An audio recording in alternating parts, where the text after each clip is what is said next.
Silakan laporkan, apakah ada permasalahan di bumi? Laporan dari bumi, sepertinya akan dari gunung meletus di bumi. Wah, ini tidak bisa dibiarkan. Banyak hal yang akan terjadi. Maka dari itu, inilah waktuku untuk beraksi.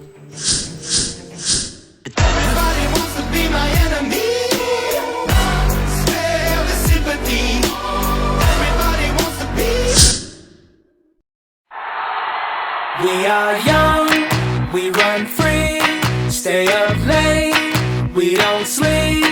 Got our friends, got the night, we'll be all.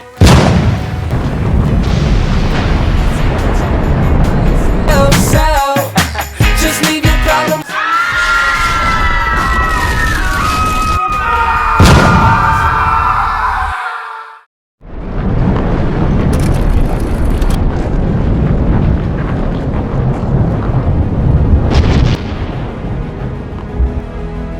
Astaga, sedang terjadi bencana di muka bumi. Banyak korban bertebaran, masyarakat porak-poranda, tenaga kesehatan kewalahan menyelamatkan para korban bencana. Ini semua tidak bisa dibiarkan. Aku akan hadir ke bumi untuk membantu masyarakat. Namun sebelum itu, aku akan merubah wujudku menjadi seorang perawat terlebih dahulu.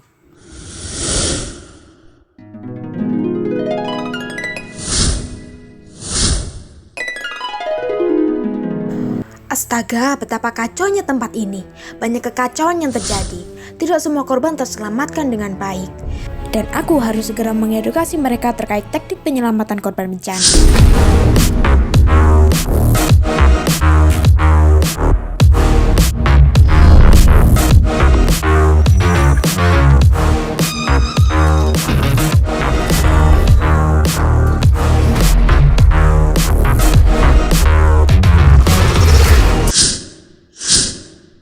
Hai kawan-kawan, kesiapsiagaan dalam menyelamatkan korban perlu untuk dipahami. Kita mengenalnya dengan istilah triase bencana atau triase start, yaitu Simple Triage Rapid Time. Triase merupakan proses penggolongan pasien berdasarkan tipe dan tingkat kegawatan kondisi yang diprioritaskan pada gangguan breathing, circulation, dan mental states. Tujuan dari triase ini adalah untuk menempatkan pasien sesuai dengan keakutannya berdasarkan pada pengkajian yang tepat dan akurat.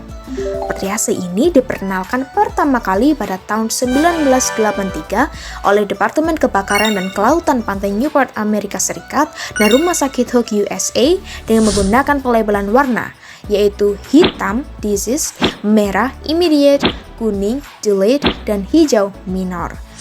Triase ini dipakai dalam skala internasional pada kasus mass casualty incident, sehingga saat terjadi bencana, protokol triase harus diaktifkan dengan cepat.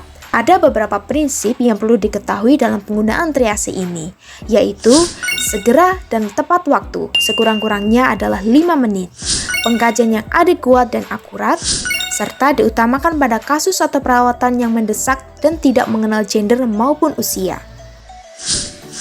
Nah kawan-kawan, setelah kita mengetahui pembagian triase bencana tersebut, jangan lupa untuk segera mendokumentasikannya.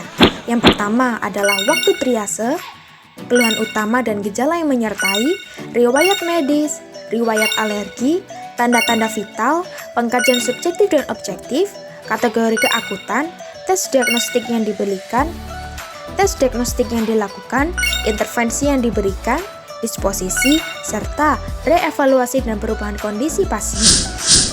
Nah, setelah kita mengetahui prinsip dasar triase, kita akan mengetahui bagaimana penggunaan triase ini. Ada beberapa hal yang perlu diketahui dalam penanganan korban bencana menurut PAHO model, di mana triase dibagi menjadi 3 rantai, yaitu triase 1, 2, 3, dan 4. Kita menghadapi beberapa situasi. Situasi pertama adalah danger of death, artinya segera hubungi 119. Ambulans dan tim akan segera datang ke lokasi kejadian. Setelah itu, petugas medis akan menentukan zona aman dan menghimbau korban ke zona hijau menggunakan megaphone. Pada triase 1, yaitu triase yang dilakukan di lapangan atau pada zona yang terdampak.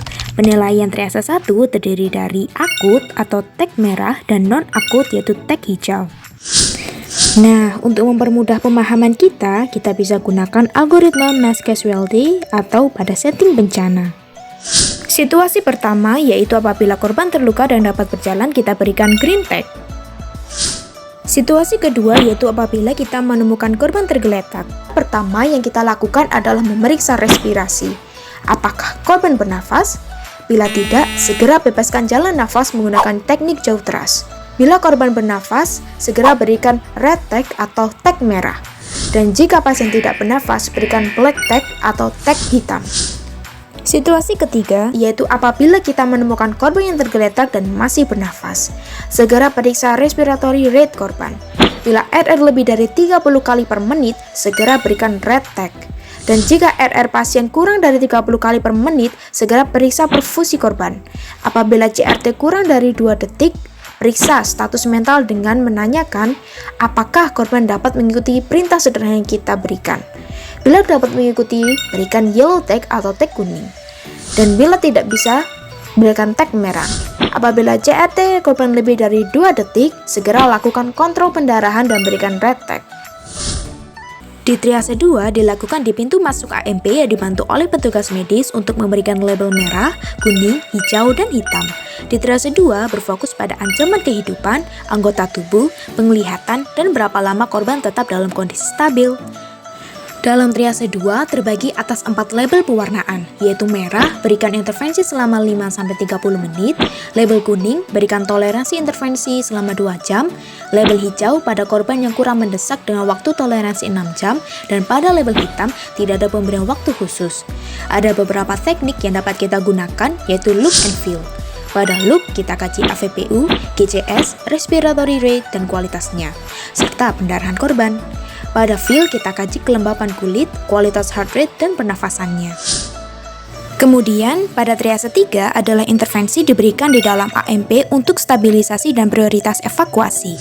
Nah, sekarang kita menyadari betapa pentingnya sistem triase ini dalam situasi bencana, bukan? Maka dari itu, kita perlu terus berlatih menggunakan sebuah sistem kasus. Maka dari itu, marilah kita belajar bersama dengan para mahasiswa perawat. Hai adik-adik, mari kita pecahkan kasus bersama. Mari, Kak.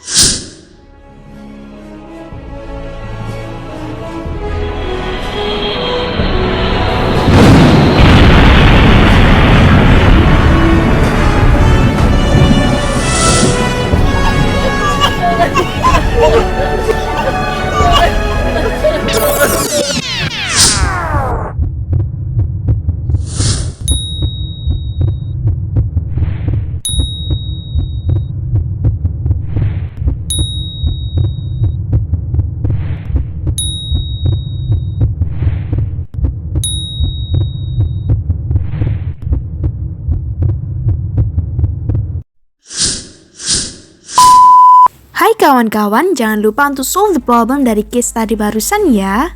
Saya tahu kalian sangat hebat dan pintar. Triase start, cepat, tepat, dan cermat. Misi di bumi telah selesai. Sampai jumpa.